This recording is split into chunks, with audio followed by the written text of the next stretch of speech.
The Ferengi were considered immortal by the lesser races of the galaxy, until the day a human named Roy Porter Crash landed on their planet and brought their whole civilization to its knees. Roy clambered out of the smoking wreckage of his ship, coughing and sputtering. He found himself surrounded by a group of gray-skinned aliens in strange robes, aiming energy weapons at him. The tallest one stepped forward. "I am Commander Laros of the Ferengi. You are trespassing on our world, human." Roy held up his hands. "I don't want any trouble. My ship malfunctioned and I had to make an emergency landing. I'll leave as soon as I make repairs." Laros's eyes narrowed. "You will come with us, human. The Ferengi High Council will decide your fate." Roy soon found himself dragged before a group of wizened Ferengi elders. They peppered him with questions, alarmed that a member of the unpredictable human race had penetrated their borders. "Humans are a menace," one elder said gravely. "Violent, impulsive, always seeking to impose their chaotic will on the ordered universe. It is only a matter of time before they threaten us directly." Roy tried to argue that he was just an explorer who meant no harm, but nothing could allay the Council's mistrust of humanity. As guests of the Ferengi, Roy began to notice cracks in the veneer of their perfect, immortal civilization.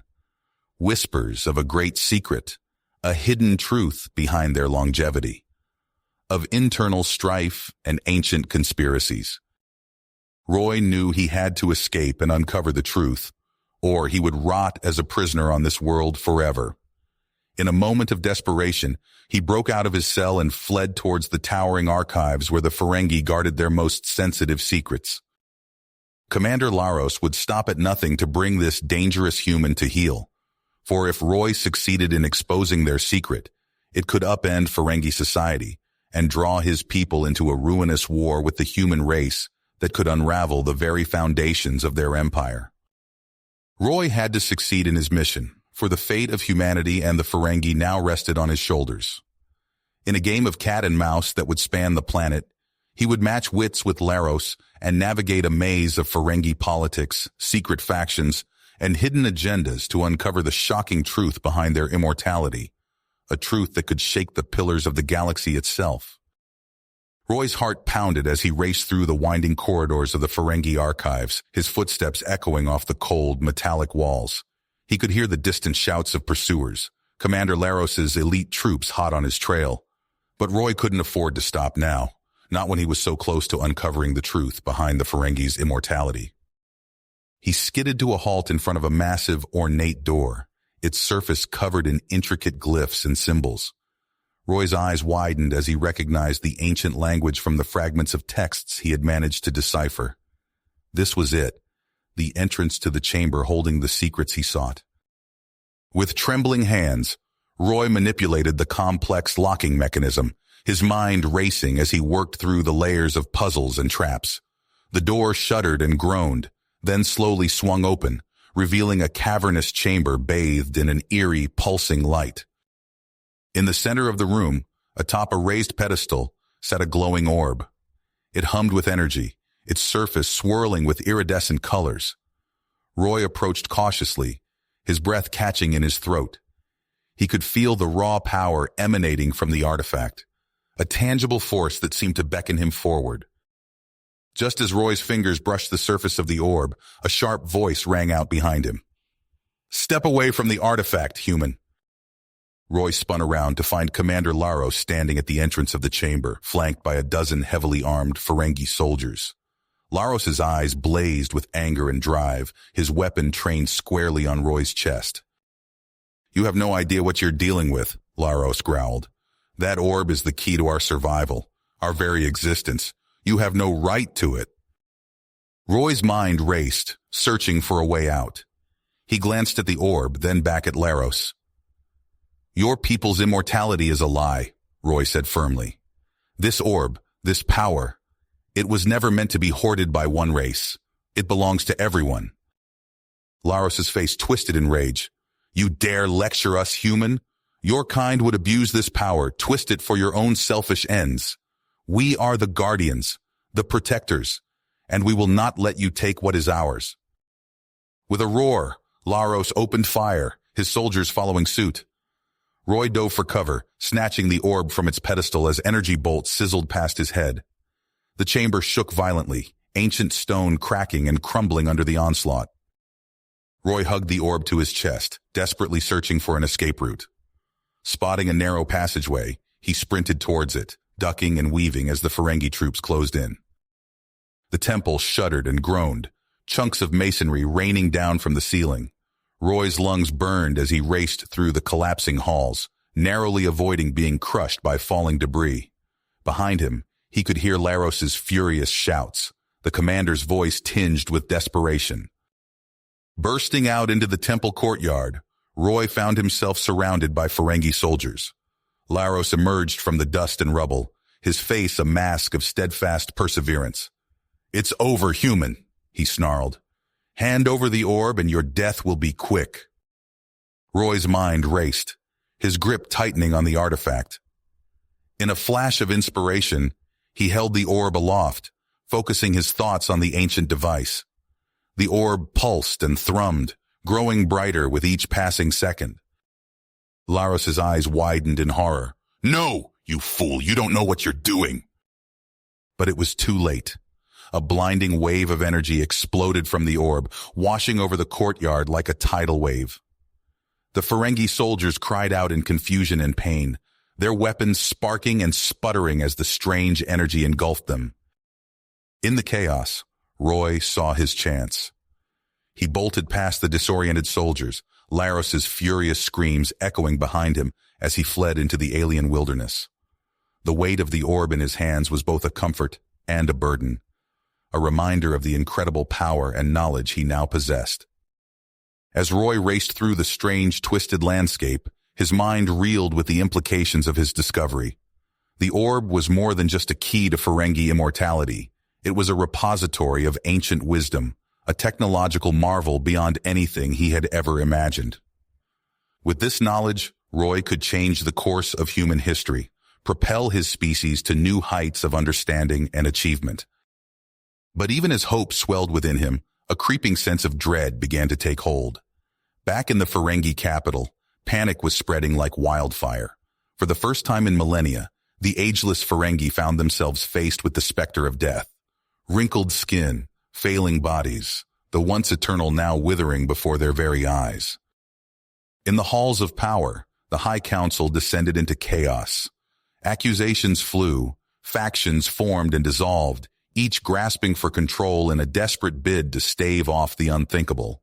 And through it all, one question echoed in the minds of the Ferengi elite. What had the human done? Commander Laros stood amidst the turmoil, his thoughts a maelstrom of conflicting emotions. He had failed in his duty, allowed the human to escape with the very heart of their civilization. And yet, a small, insistent part of him wondered if perhaps this was a sign, a chance for the Ferengi to embrace change and find a new path forward. As Roy delved deeper into the mysteries of the orb, he too found himself wrestling with the consequences of his actions. He had never meant to bring the Ferengi to their knees, to unravel the very fabric of their society. But now, with the power to reshape worlds at his fingertips, Roy knew he had to find a way to make things right. Two beings, human and Ferengi, each driven by their own desires and beliefs. As they hurtled towards an inevitable confrontation, the fate of two civilizations hung in the balance. And in the heart of the storm, an ancient artifact pulsed and thrummed, waiting to unleash its secrets upon the galaxy once more. Roy clutched the orb tightly as he trudged through the alien wilderness, his mind racing with the implications of what he'd discovered. The pulsing energy from the artifact seemed to guide him, pulling him deeper into uncharted territory. After days of grueling travel, he stumbled upon a hidden entrance carved into a mountainside. "This has to be it," Roy muttered, running his hand along the strange symbols etched into the stone. The entrance slid open with a hiss, revealing a vast underground complex. Roy's eyes widened as he took in the sight of gleaming consoles and otherworldly technology. This was no Ferengi facility. It predated their civilization by eons. As Roy explored the ancient outpost, he interfaced the orb with various terminals, unlocking a treasure trove of information.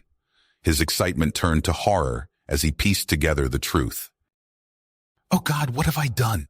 Roy whispered, realizing the full extent of his actions. Back in the Ferengi capital, chaos reigned. Commander Laros stood before the High Council, watching as once ageless elders now wheezed and trembled. "We must act now," one counselor shouted, his voice cracking. "Find the human and retrieve the orb at all costs."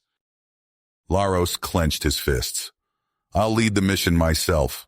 We'll bring Porter to justice and restore our immortality." As Laros assembled his team, reports flooded in of widespread panic. Ferengi citizens, facing mortality for the first time in millennia, rioted in the streets. The commander steeled himself and set out to track down Roy. Days later, Laros and his squad converged on the hidden outpost. They found Roy hunched over a console, frantically inputting commands. "Step away from the controls, human," Laros barked, training his weapon on Roy. Roy spun around, holding up his hands. "Wait, you don't understand. This is bigger than both of us." "Hand over the orb," Laros demanded. "You've done enough damage." "Listen to me," Roy pleaded. "Your people didn't create this technology. You've been using it without understanding the consequences. But I think I can fix this, for all of us." Laros hesitated, his tenacity wavering. "Explain, quickly." Roy outlined his plan to use the outpost's systems to recalibrate the orb's energy. Laros listened intently, weighing his options. "This is madness," Laros muttered. "But we have no choice. Let's do it." As Roy and Laros worked to decipher the ancient systems, alarms blared throughout the facility. On the monitors, they watched as rival Ferengi factions clashed in the capital. "We're running out of time," Laros growled. Roy nodded grimly. "Almost there. But Laros, I can't guarantee what will happen when we activate this. The power we're dealing with, it could change everything." Laros met Roy's gaze. "For better or worse, human, our fates are now intertwined. Let's finish this." With trembling hands, Roy made the final adjustments. The orb pulsed with blinding intensity as energy surged through the outpost. In that moment, as two unlikely allies stood united against the unknown, the future of two civilizations hung in the balance. The orb pulsed with a foreboding energy as Roy's fingers flew across the ancient console. Alarms blared throughout the outpost, warning of system overloads and impending failures. Laros paced nervously behind him, eyes darting between the screens and the entrance. How much longer, human?" Laros demanded, his voice tight with tension. Roy wiped sweat from his brow. "Almost there. But Laros, even if we succeed, the energy required, it's beyond anything this outpost can handle." As if to underscore his point, a nearby panel exploded in a shower of sparks. Laros cursed, drawing his weapon. "We're out of time," the commander growled. "What are our options?" Roy's mind raced. "The city's defense grid. If we can link the orb's power to that network, it might be enough to reverse the effects planet-wide." Laros nodded grimly. "Then we make for the capital. Now." They emerged from the outpost to find a world on fire. The Ferengi Civil War had erupted in full force, turning the once peaceful landscapes into war-torn hellscapes. Explosions lit up the horizon as Roy and Laros picked their way through the chaos. In the capital, General Draug's forces swarmed over the outer defenses. Loyalist troops, their bodies racked by accelerated aging, fought desperately to hold the line. High above, the city's ancient energy weapons came to life, lashing out with searing beams of destruction. Roy and Laros ducked and weaved through the streets, narrowly avoiding patrols and firefights. They rounded a corner to find a squad of Draug's soldiers cutting down fleeing civilians. "This way," Laros hissed, pulling Roy into a hidden passage. They emerged near the central control hub, where the sounds of battle echoed from within. A grizzled Ferengi officer approached, his armor scorched and bloodied. "Commander Laros," the officer saluted. "Lieutenant Krell reporting. We've managed to hold the hub, but Draug's forces are closing in fast." Laros clasped Krell's shoulder. "Well done, old friend. We need to get inside and establish an uplink to the defense grid." They fought their way into the hub, Roy cradling the orb protectively as Laros and Krell provided covering fire. Inside, Roy immediately set to work, interfacing the orb with the hub's systems. The building shook as Drog's forces renewed their assault. Krell organized the remaining defenders while Laros stood guard over Roy. "Status report!" Laros barked. Roy's fingers danced across the controls. "Almost there. Wait, something's wrong. The systems are overloading." A thunderous explosion rocked the hub. The doors burst open, and General Drog himself strode in, flanked by heavily armed troops. "At last," Drog sneered, training his weapon on Roy.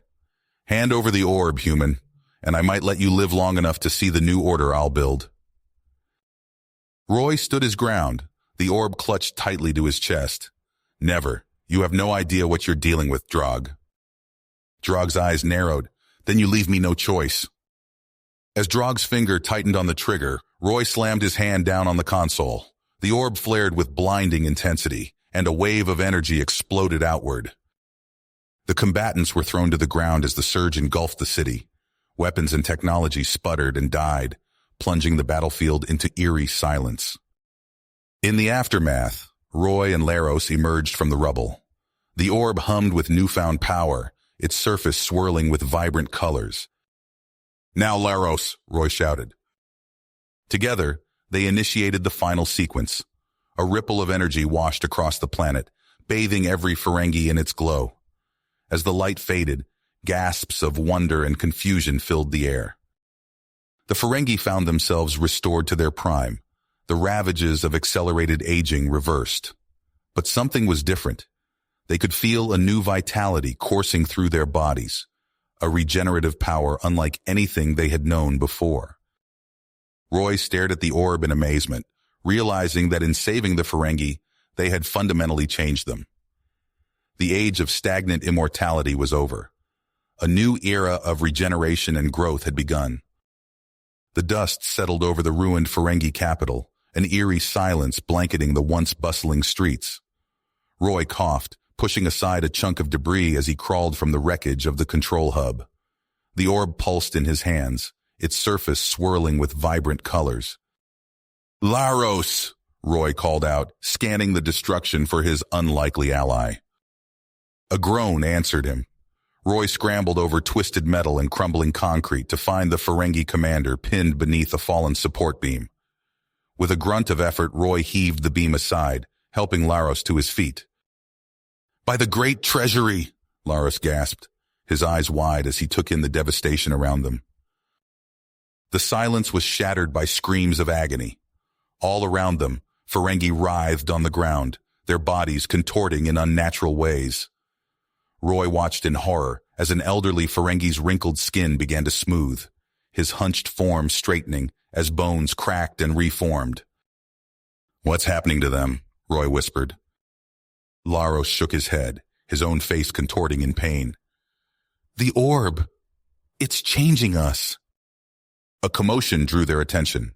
Through the haze of dust and smoke, they saw General Drog staggering towards a still-functioning control panel. The general's body twisted grotesquely, his face a mask of rage and desperation.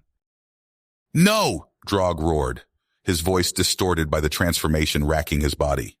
"I won't let it end like this!" Roy's eyes widened as he realized Drog's intent. "He's trying to access the defense grid." Laros grabbed Roy's arm, his grip surprisingly strong despite his own painful metamorphosis. If he succeeds, he could destabilize the orb's energy. The fabric of reality itself could unravel. They sprinted towards Drog, dodging writhing bodies and falling debris. Roy clutched the orb tightly, feeling its power thrumming through his body. "Stop!" Roy shouted as they neared Drog. The general spun, his face a horrific blend of youth and age, flesh rippling beneath the surface. "You did this!" he snarled, lunging for Roy. Laros intercepted, tackling Drog to the ground. The two Ferengi grappled, their bodies shifting and changing even as they fought. Roy dove for the control panel, desperately trying to override Drog's commands. A piercing wail filled the air as the planet itself seemed to cry out in pain. The ground beneath their feet trembled violently. "The core!" Laros shouted, pinning Drog's arms. The energy surge, it's destabilized the planet. Roy's fingers flew across the alien controls, trying to make sense of the readings. His heart sank as he realized the truth. It's too late, he said, turning to Laros. The damage is irreversible. This world, it's dying. Drog let out a maniacal laugh, his body finally settling into a youthful form. Then we all die together. With a surge of strength, Drog broke free from Laros's grip and lunged for Roy. Time seemed to slow as Roy raised the orb instinctively. The artifact flared with blinding light, and Drog was thrown backward, his body slamming into a wall with a sickening crunch. As the light faded, Roy and Laros stared in amazement. All around them, Ferengi were emerging from their cocoons of pain, their bodies transformed. Gone were the wizened, age-locked forms of before. In their place stood vibrant, almost luminous beings, the Eternals. We have to evacuate, Laros said, his voice filled with both wonder and sorrow as he looked at his rejuvenated hands. Our world is lost, but our people, we have a chance to survive. Roy nodded, the weight of what they had unleashed settling heavily on his shoulders. As Laros began organizing the evacuation, Roy caught sight of his reflection in a shattered piece of glass. He looked haggard, blood streaking his face, but his eyes burned with the knowledge of what he had witnessed. The ground shook again, more violently this time. In the distance, Roy could see ships taking off, carrying the first wave of eternal refugees. He knew his time on this doomed world was coming to an end. Laros approached, his face grim but resolute. It's time for you to go, human. Your ship is prepped and waiting. Roy hesitated, looking at the orb still clutched in his hands. What about this? The power it contains. Laros shook his head. Take it with you. Its secrets are too dangerous to remain here. Perhaps one day when we've found a new home among the stars, we can unlock its mysteries together. As Roy boarded the battered ship that would carry him from this world, he took one last look at the Ferengi capital. The once gleaming towers were crumbling, the streets filled with desperate Eternals rushing to evacuation points. In the sky above, hundreds of ships streaked towards the stars, carrying the last remnants of a civilization reborn. The ship's engines roared to life, and Roy felt a pang of guilt as he lifted off. Through the viewport, he watched as the planet's surface began to crack and split, rivers of molten rock bubbling up from its wounded core. You have reached the end of the story. If you enjoyed this story and want to support us, please leave a like and subscribe to our channel, and for every comment that says 88, I will heart every single one of them. Thank you for your time.